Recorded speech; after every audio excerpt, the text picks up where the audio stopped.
Thanks. That's what I was looking for. Excellent. All right, so more learning today.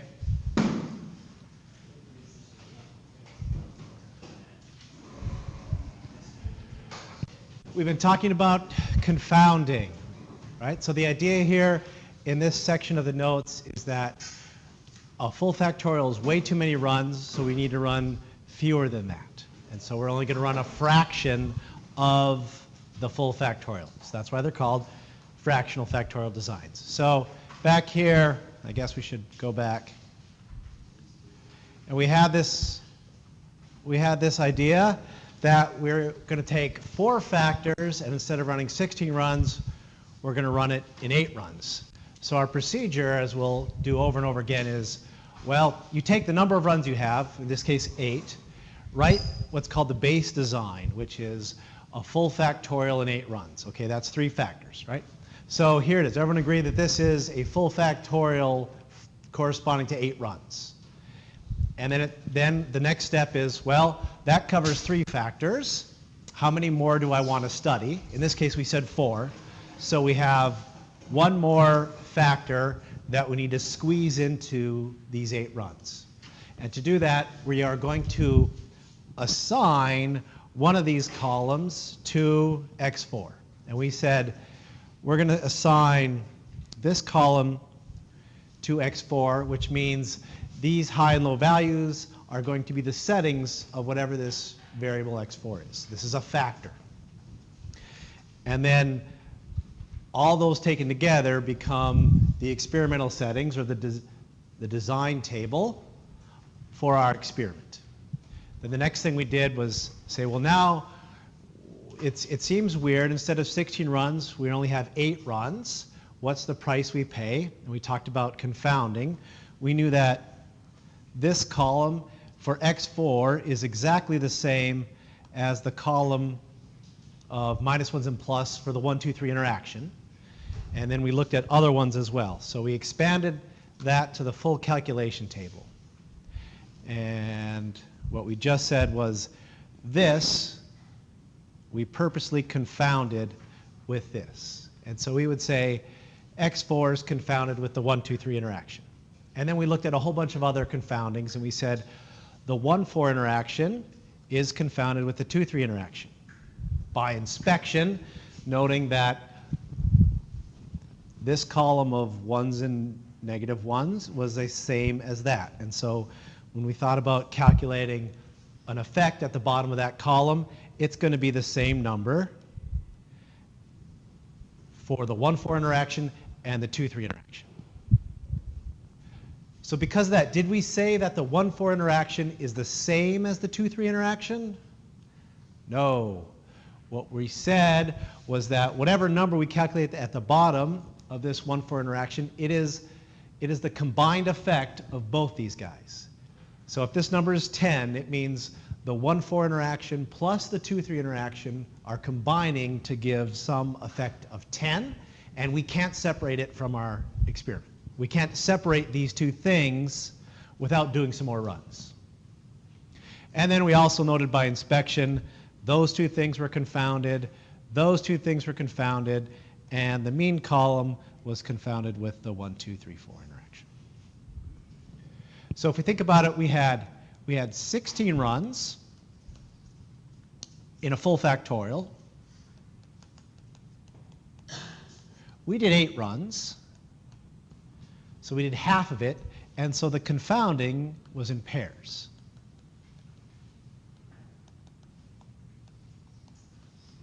Which means, every number there, or every effect is confounded with one other thing. We could go further than this. We could do this in 4 runs, and then the confounding is going to happen in groups of 4, and so forth. We'll get into that later. But this is called a half fractional factorial. And a half fractional factorial means that these confoundings happen in pairs. So this is a bit clunky to by inspection identify these confounding patterns, especially when we get to more fractionated designs. So we're gonna look at going from this way of doing it to a shorthand method. That's going to be a lot easier to manage. But this is great to at least visualize what's happening when we talk about confounding. So how do we figure out confounding patterns a little more easily? Well, in that last example, we said we confounded x4 with the 1, 2, 3 interaction. So when writing this shorthanded, I'm not saying x4 equals the 1, 2, 3 interaction. This means x4 is confounded with. So please write that down. Which means we can't separate the two effects in our design. We get a number, it's the combined effect of x4 and the 1, 2, 3 interaction. So a shorthand way, instead of always writing x's, we can just say 4 is confounded with the 1, 2, 3 interaction. That means this right here. When we say 4 equals 1, 2, 3, we mean we assigned x4 to the 1, 2, 3 interaction. We deliberately confounded x4 with that three-way interaction. And remember, our guiding principle was we want to, as best we can, manage the confounding, and we want to confound important things, like main effects and two-way interactions, with unimportant things, which are higher order interactions. We'll do that as best as we can, given our design, given our limitations on the number of runs and the number of factors we have. Okay, so that's the start. That's called the design generator. And you think about it, that's how we got that experimental design. We assigned x4 to the 1, 2, 3 interaction, and that gave us the design. It gave us the experiments we run for x1, x2, x3, and x4. So we'll talk about this a little bit later. But then we're not quite there yet. What we're doing is try to get a shorthand method to very quickly determine all the confoundings that happen. So from the design generator, we're going to develop what's called the defining relation. And the defining relation, you could think about the defining relation is just answering the question, with what is the mean confounded with?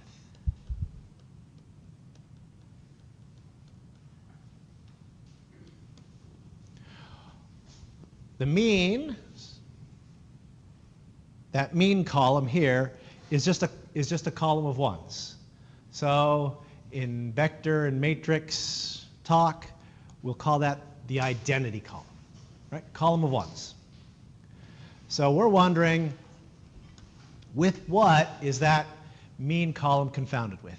And here by inspection, what did we say? It was confounded with what other column? The 1, 2, 3, 4 interaction. So from this design generator, it produced that defining relation. When we confounded x4 with the 1, 2, 3 interaction, that set, the mean, or the identity column, was confounded with the four-way interaction. So how do you get there, from here to there? What we think about is just doing some pseudo matrix math is, if I take this column 4, which is this guy right here, if I multiply it, each element by itself, this -1 times the -1 is what? This is 1. It gives us a column of ones, right? So if I'm trying to go from here to here, if I multiply both sides of this, so this defining relation, if I multiply both sides of this by column 4, I get this 4 squared, which we said was a column of ones, which was just I, and here we get 1, 2, 3, 4, which is what we found by inspection. So it's a pretty straightforward thing. When you have a design generator, if you just multiply, whatever number you have here, multiply both sides by that same column, anytime you get a squared, a column squared, 1 squared, 2 squared, 3 squared, 4 squared, it ends up being the identity vector. And that's just thinking about, take this column, you're multiplying the elements together. So that's the shorthand method. Once we We're going to choose the design generators. They produce a defining relationship, which just tells us the mean is confounded with something. And that's the guy, the defining relationship, defining relation, that's the one that we can use to get all the other confoundings. So let's just keep going. I'm going to erase a bunch of stuff. So I've got this defining relation. And if I want to know x3 is confounded with what? I take the defining relation and I multiply both sides by x3. So I've got I times column 3 equals the 1, 2, 3, 4 times the column 3. The identity matrix times a column is just that column, right? A column of 1s multiplied by this column right here is just that column. So that's what that is. Here, we can group this to say 1, 2, and now we have a 3 squared in there, right? 3 times 3. 3 times 3 is just the identity vector, right? It's a column of 1s, so we can just drop that out. So that would say x3 is confounded with the 1, 2, 4 interaction. Let's look at that. There's x3. There's the 1, 2, 4 interaction. Are those two things confounded with each other? Should be. That seems to work. So pretty straightforward math, but just keep in mind what we're doing when we're doing this stuff here is just taking columns of -1s and +1s and multiplying them together. Every time we get a squared, well, that's the identity vector, and it's just going to drop out. So then we can go from the defining relation to any confounding question that we have. So let's look at that. So that's what we just did. All right, so why don't you answer those questions? With this defining relation, find the confounding for x2, x1, and the 1, 2 interaction. We didn't talk about that. For the 1, 2 interaction, we're just going to multiply the 1, 2 interaction we got from multiplying the column 1 times column 2, right?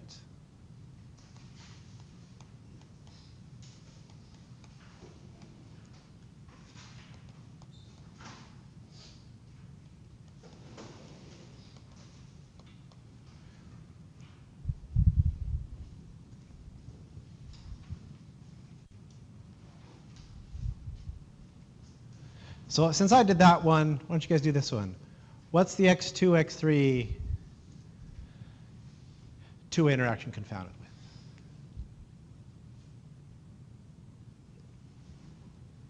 with?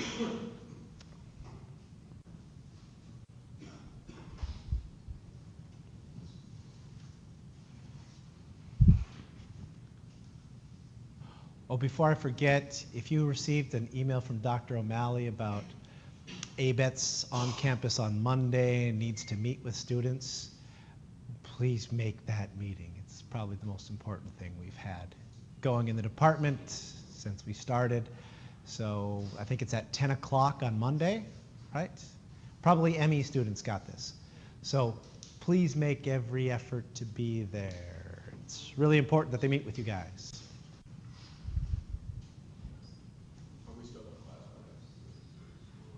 We're not going to have class because I'm going to be meeting with those ABET guys. So that's your reward for going to the 10 o'clock meeting, is less learning in statistics that you paid for.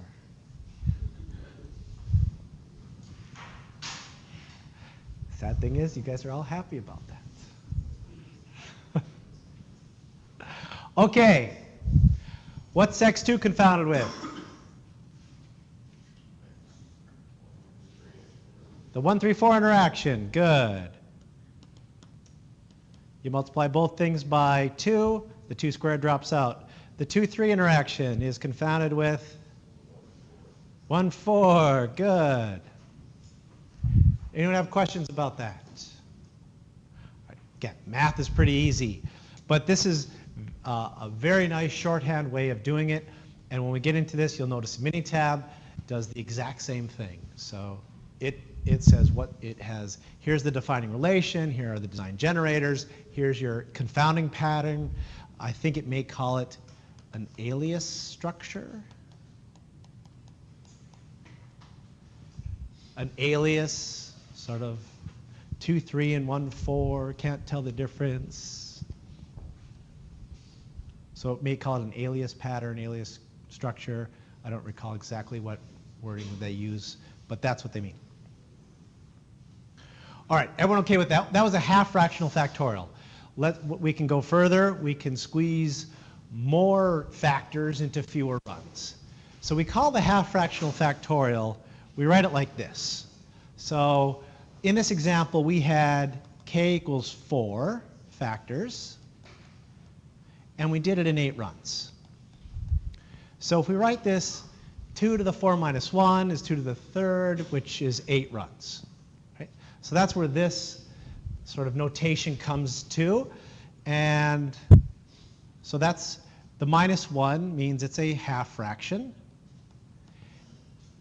And it also means we had one design generator.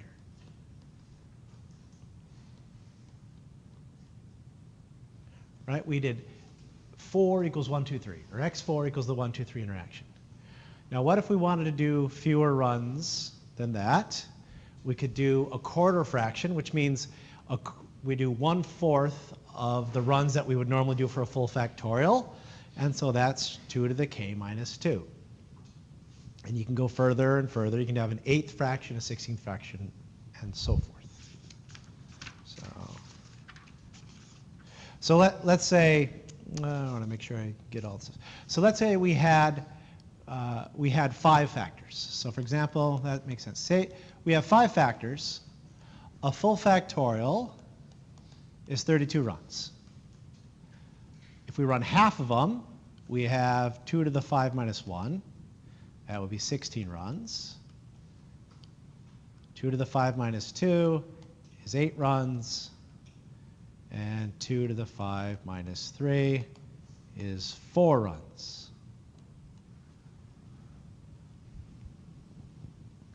Studying 5 factors and 4 runs, kind of hard to do. I don't think anyone tries that sort of thing, right? Because now you have main effects confounded with each other, if you think about it. Okay, but conceptually, the example holds. Okay, so now let's think about this. If we have 5 factors, right? How many effects? You have a full factorial and 5 factors. How many effects can you calculate? You have one mean, and how many other effects? We can start counting. How many main effects do we have? 5. How many two-way interactions do we have? It's 5 choose 2. 10?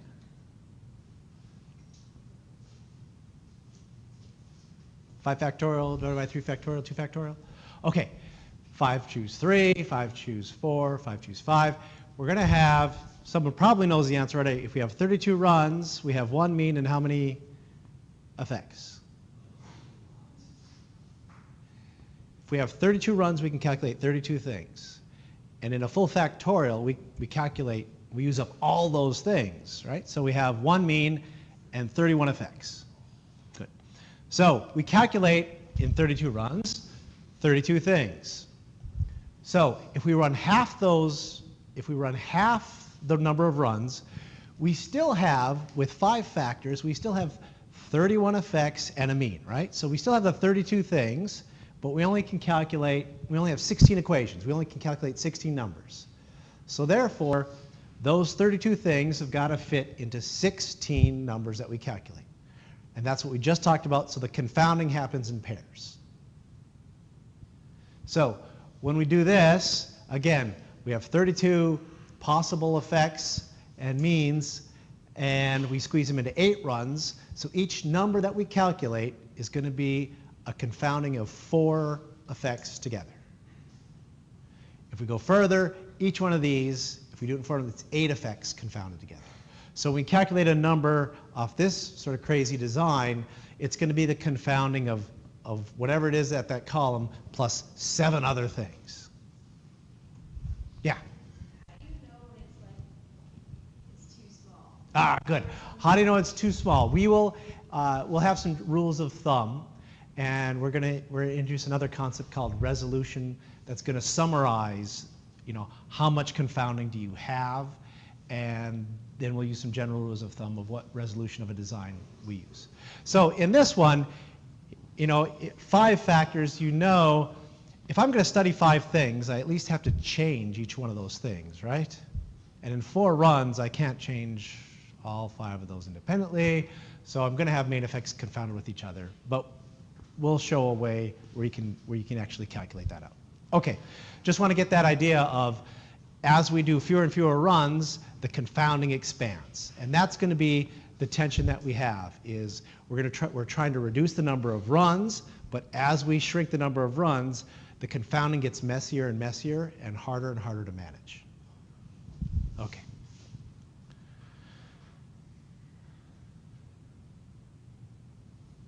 Okay, so let's look at an example. Let's look at this example. We have 5 factors, and we're going to do that in 8 runs. So we have a quarter fraction. This tells us we need 2 design generators to pull this off. And let's think of our procedures. So first thing we do is, based on the number of runs, we set up the base design. So the base design would be this 2 to the 3rd design. So there's the base design, and we set up the full computation table.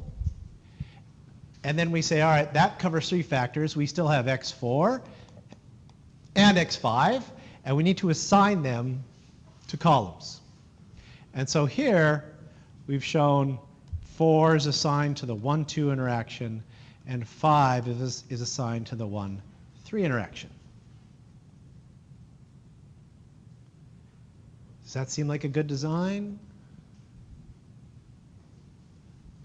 Before we assigned one of those to the 3-way interaction, right?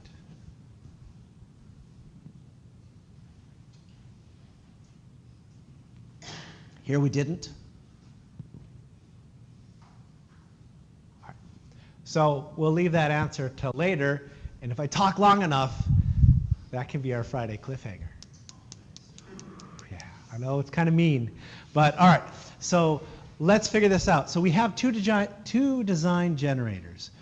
We have 4 equals 1, 2, and 5 equals 1, 3. So now the question is, how do we get a defining relation from this? So let's think about this. 5 factors. How many runs for a full factorial? 32. How many runs did we do? 8. So what fraction is that? 1/4. Confounding is going to happen in groups of what? 4. Okay. So think about this defining relation when we did it before. When confounding happened in pairs, we had 2 terms. We had I and another thing. When you think about how we calculate the confounding, we're going to have I and 3 other terms. That will give us the confounding pattern in groups of 4. So how do we get that? Well, we have 2 design generators. From this one, I can get I equals what? 1, 2, 4. Multiply both sides by 4. From this guy, I equals, so I can put, stop, 1, 2, 4, and 1, 3, 5, right? Is everyone okay with that?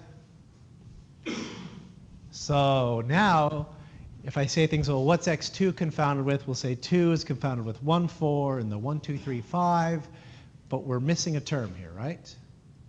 Confounding's got to be happening in groups of 4. We only have 3 terms in our defining relation. So it turns out how we get that term is we take these 2 things and we multiply them together to get the last term. So what would that last term be? There you go. Looks like I see it. 2, 3, 4, 5. The 1 squareds drop out. So now we have the full thing. Now if I ask you, what's x1 confounded with, what's x2 confounded with, you can answer that question. And that it turns out that's why we didn't confound one of these main effects with this 1, 2, 3 interaction. So if you had 4 equals 1, 2, and 5 equals 1, 2, 3, then it's not too much worse, but you have worse confounding, and we'll talk about that in a little bit, how you compare designs. But is everyone okay with that is the defining relation? And now we can say, if what is x4 confounded with? To write that, no, that's the answer is too easy, because that was a defining. Let's do, what is x3 confounded with?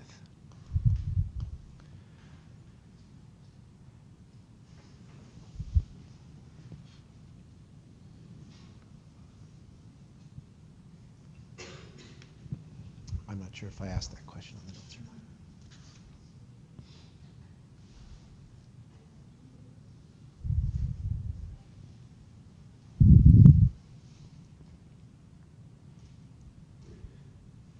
Multiply each term by 3, the column x3.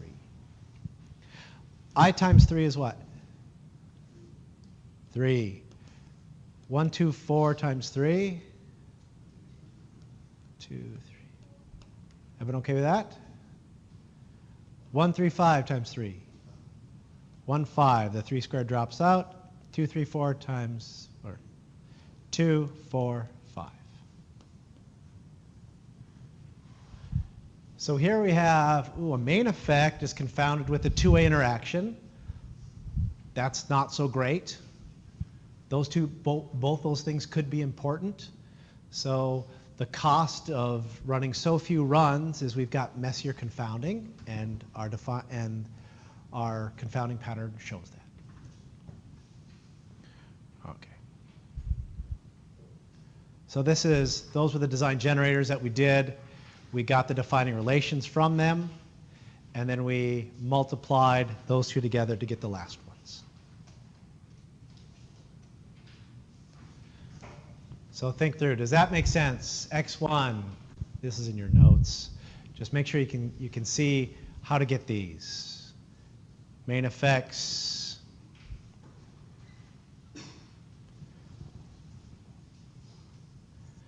The 2, 3 interaction. I multiply this times column 2 and 3, and here.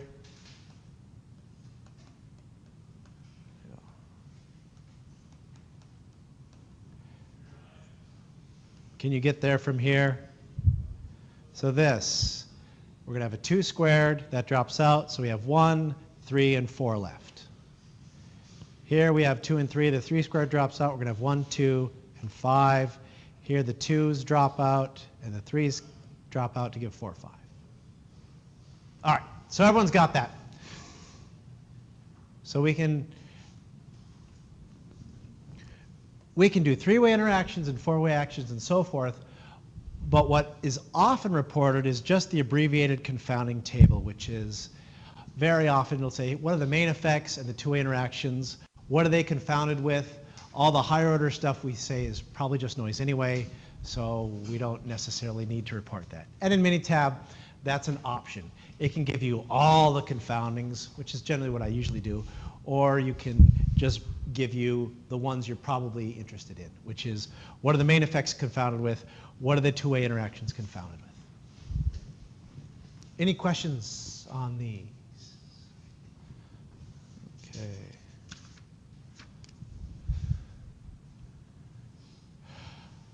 That's just a Minitab thing. I'm gonna go over that. Well, I'll just do it very briefly. If we have a full design and we're going to run a half fraction of the design, then we're going to take those 16 runs and run 8 of them, right? And we're probably going to use a design generator. 4 equals, or let's see, it's 5 factors, right? So we'd probably say 5 equals 1, 2, 3, 4. Or in there, E equals A, B, C, D. You can do this with letters as well as numbers, right? That's probably what we'd use as a design generator for a half fractional factorial. We want to confound the important main effect with the least important thing, which would be the four-way interaction. All right, everyone okay with that? And so that will generate a half fractional factorial. But if you think about, here are the 32 runs. If we're only going to run half of them, we kind of have a choice. We could run this half, or we could run that half, right? When we do this, when we define these design generators, what we're doing is we're running this half. If we wanted to get this one, we could just assign a negative number. We could say 5 equals negative 1, 2, 3, 4, and so I equals negative 1, 2, 3, 4, 5, or in letters, negative A, B, C, D, and E. So that just means, oh, it's the other side of it. And so how do we define what side we're using? The way that's done is you look at, well, whichever one has this run with all the high values, it's called the principal fraction.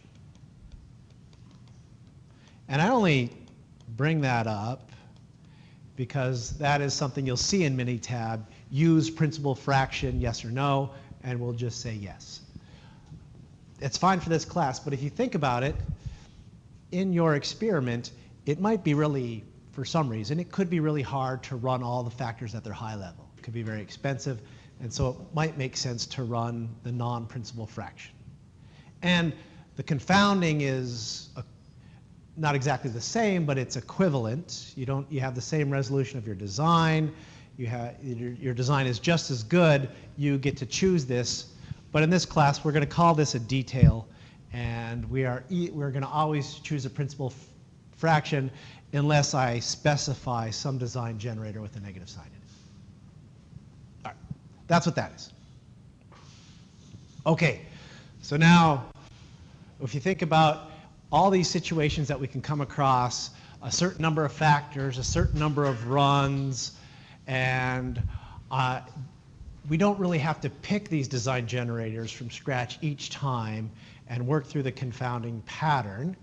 We certainly have to realize it's there and know how to handle it, but as far as coming up with an experimental design, people have done these things and said, for this many factors and this many runs, here are your design generators, here's your defining relations. And Minitab does that for you. You say number of runs, number of factors, and it will say, I want to use these design generators, and you'll say, fine, use them, and then it'll generate a design.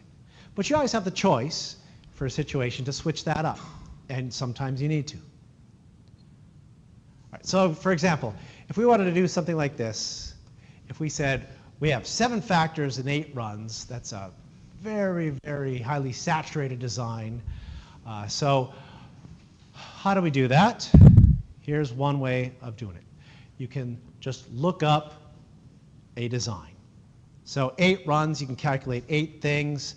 We can calculate a mean and 7 effects, and we get lots of confoundings, but here's the abbreviated confounding table where main effects are confounded with 2 interactions. Notice this. We've been using equal signs. Some places use plus. I think Minitab uses plus.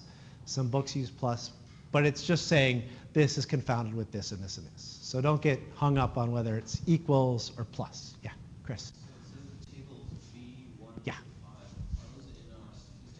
So tables B1 are, I have to check. I either uploaded them on Blackboard already or I will do so. So I'm going to give you this table. This is going to be a PDF file from another book that I will supply to you. And so we can just, in class, in group problems, when I say do this thing, you can look up the right design. And you say, okay, how many runs do I have? 8 runs. How many factors? This is for 5 to 7 factors. There's a little bit better design if you have, say, 4 factors. And you just find the table, and then you have the design, and it gives you the abbreviated confounding pattern. Minitab will give you the whole thing. Okay, questions on that?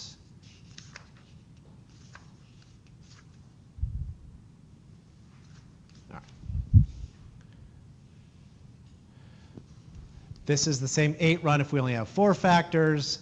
Then we have a different set of runs. And one thing I don't like about this table is, so I recall, I don't think it tells you the design generators, but Minitab will. All right. All right, well, we'll get through that details. Okay.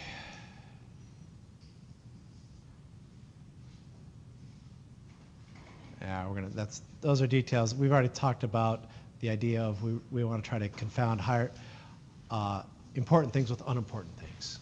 So again, I've got some things just for display that aren't in your notes because they're not worth printing out, but just to show you. So these are just different designs here. So I'm going to get back to your notes so that you guys can follow along a little more easily.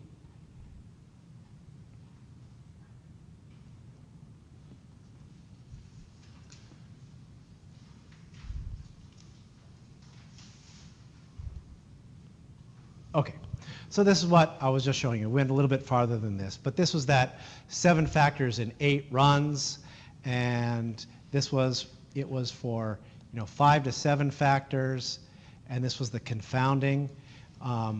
One question is if you use this for only 5 factors, how do we use this information? Well, factors 6 and 7 don't exist in that situation, so every time you see a 6 or a 7, you just get rid of it. Try to search for all of them. And this is what's left over when I get rid of those factors that don't exist.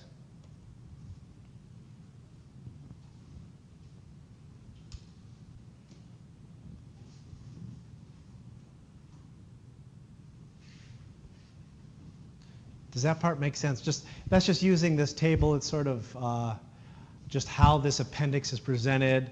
Not all of them do it this way, but it's a way that we can do some group problems in class. So we need to know how to manage how that appendix presents information for us.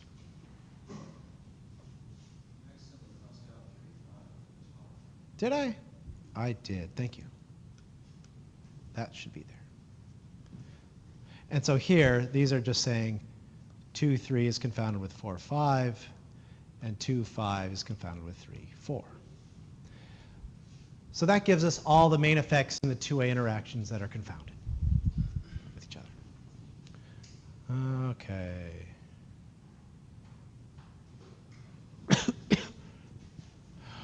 Okay. Fractional factorials are great designs. They're the only screening design that we know of that we can determine the confounding so easily. There's other ones that we'll learn that have confounding, but you can't determine it very easily. So that's one really strong point in fractional factorials. Then the really nice thing that we'll show in a little bit is it's called this projection property, where let's say you run a 2 to the 6 minus 2 design.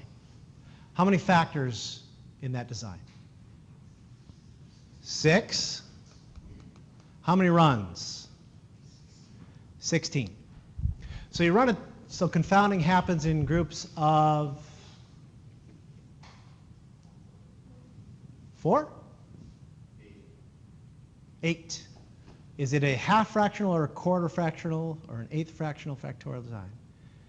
2 to the 6 would be how many runs? 64. We're running 16, so it's what fraction? 1/4 fraction. So confounding is in groups of, so we're going to calculate 16 things, but we have 64, we're going to calculate 16 numbers. We're going to have 64 effects squeezed into those 16 numbers. So in groups of 4. So the quarter fraction tells you the grouping of the confounding. Okay, so that gives us some idea. So where I was going with that is, let's say we did this experiment, we analyzed our results, and we found that two of the factors didn't do anything. So x1 and x4 did absolutely nothing. What sometimes happens, or very often happens, is Well, if they don't do anything, we just throw them out of our design.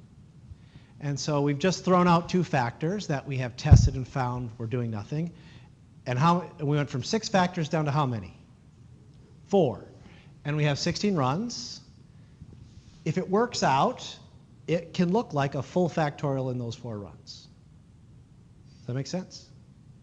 That's what's called this projection property, that even though you do this screening design that has confounding, once you throw out insignificant factors, you might be left with a full factorial in the important stuff. So if you think about the 3 phases of our design, first one was the screening design, and the second stage was the full factorial stage. So sometimes, if you get lucky, you do both in one set of runs. You do the screening design, you throw out unimportant things, and then, hey, we got a full factorial left. That's great. Now that step is done too. That's a really strong argument for using a fractional factorial design, is it can be very efficient. You can do a screening design, and at the same time, you may be able to complete a full factorial in whatever's left. So we'll compare that with the other designs later. And these are just tips. The idea here is, this is an important tip, especially in your project. You need to get those groups formed. You need to come to me. I've heard a couple, two project ideas. Need to hear more. November 13th is coming up on us quickly, so don't put that off too much longer. But in your project, what you're going to have to do is, all right, you've got my factors. I'm going to have, at the meeting, you're going to have to assign, this is my high value, this is my low value. Now you have to pick those. How do you pick them? Pick them is in all these designs, you try to spread out those high and low values as far as possible. If you think about an effect or a coefficient, it's like a slope. And so if I want to calculate the slope of something, if I take data that's real close to each other, it's hard to figure out a significant slope. But if I spread them out, if there's an effect, it's going to be a big number instead of a small number. So you spread it out as much as possible, but keep in mind, if you go too far, you might not be able to generate any results. So a very common thing is, I did a number of these things in my research in catalysis, which we're doing reactions. And if we spread out, say, so we have temperature, and we're looking at lots of properties of the reaction. So we run at a low temperature, and we run at a really high temperature. If we choose that temperature really high, what can happen is, well, the reaction that we're interested in gets swamped by another reaction. So then we're no longer, so for example, we were doing biofuel stuff, and what were we doing there? We were taking these biofuels, taking these straight chain hydrocarbons and making them into nice little rings, aromatics, and that reaction happened over a certain temperature range. If we really, really cranked it up, all we did is we just made a bunch of coke, which is a bunch of those carbon rings globbed together in this black, solid stuff that you would have to jackhammer out of distillation columns if you're doing that. So if we go too high a temperature, then you just get no results. And so very often we have to worry about this. So just keep that in mind. It's a very practical thing. In your projects and in the real world, spread those factors out as much as possible, but be careful that you can do all those runs. And sometimes it's best to choose your first run of whatever run when you look at your design and say, I don't know if I can do this one and get results. Either they're too high, like in that example, or they're so low I get nothing happening. And do the questionable run first, just to see if you get data. And then if you don't, you got to make an adjustment. Remember the cautionary tale about my grad student staff that didn't listen to my good advice and ran afoul of badness? Remember that? Everyone remembers that story because it was a good story. All right, so that's what happens. Okay, since a lot of classes I like to have group problems, and then sometimes it ends up me talking the whole time like this, those classes can get a little bit long for all of us. So I'm giving you a 4-minute bonus of free time. If you've read time management's books, we call that the gift of time. They're kind of cheesy, but they call it that way. Chris? You can see those. They're in there. I'll put them up. Okay, but so the deal is Monday, sadly, we do not have class. So spend that time either lamenting, writing some sort of dirge for your loss of statistics, but come at 10 o'clock and make that meeting if you're an ME, please. And then Tuesday, just one second, Tuesday we'll have class, but I might be a little late because I've got another meeting with these guys. It's sort of the final exit thing, and I'm either going to be a half hour late or on time. I will email you and let you know, but we will have class on Tuesday, just not sure when it's going to start. Where's the ABET meeting? Who was it? Dr. O'Malley, did he say? Anyone remember? Okay. Okay, nobody knows, but we can find the answer. All right. Have a good day. Have a good weekend.